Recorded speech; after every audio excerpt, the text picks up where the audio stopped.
Costco 的海鲈鱼怎么吃？大家好，我是 V 妈，今天一起来做海鲈鱼。第一种是中式的清蒸做法，第二种西式的烤箱做法，第三种也是西式的，直接放在锅里煎。Costco 的这个海鲈鱼是欧洲的鲈鱼，和我们国内的鲈鱼其实是不同的品种，但是味道也一样的鲜美，肉质很嫩，9.9块一磅。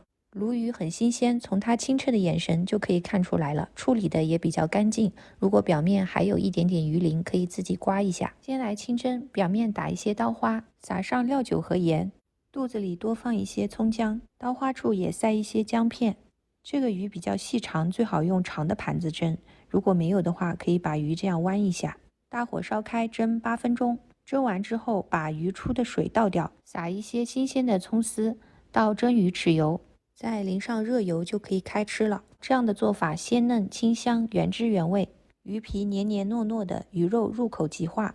第二种西式的烤箱做法，把整只鱼直接拿来烤，在表面喷上油，撒上盐、黑胡椒，调料多撒一些会比较入味。再铺上大量的蒜末，这里我大概用了3-4头蒜。肚子里塞洋葱、柠檬，我还放了迷迭香和小茴香，你可以根据自己的喜好增减。烤箱450华氏度，也就是225摄氏度，烤18到20分钟。烤完之后，表面已经有一些焦黄了，把鱼肚子打开，鱼骨头可以轻易的取出来。鱼的脸颊上的肉最细腻嫩滑，最好的肉一定要记得在上桌前自己吃掉。再撒上自己喜欢的装饰，肚子里面可以再撒上一些盐和黑胡椒，吃的时候更加入味。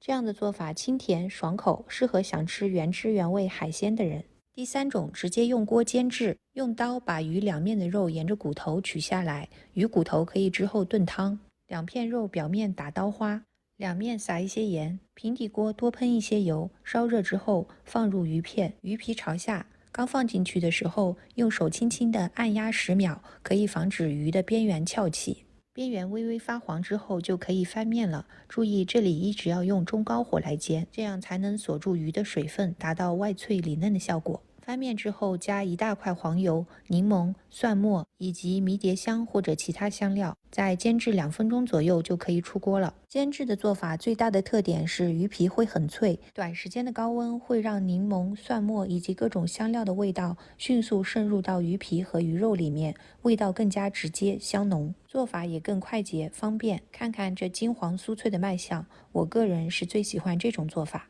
刚才的鱼骨头来烧个鱼汤，油锅烧热，加入姜片和鱼骨，稍微煎制一下，倒入开水，开大火煎制。因为有了鱼骨头和鱼的脂肪，大火稍微一炖，汤就会变得奶白。炖10分钟后，加入你喜欢的配菜，这里我加了一些海鲜菇，加盐和白胡椒调味，再炖个5分钟就可以关火了。出锅前撒上一些香油和葱末，这个汤真的是鲜调美貌。如果你也买了海鲈鱼，不妨试试这些做法，告诉我你最喜欢的是哪一种。我是 V 妈，别忘了点赞、关注、留言，我们下期见，拜拜。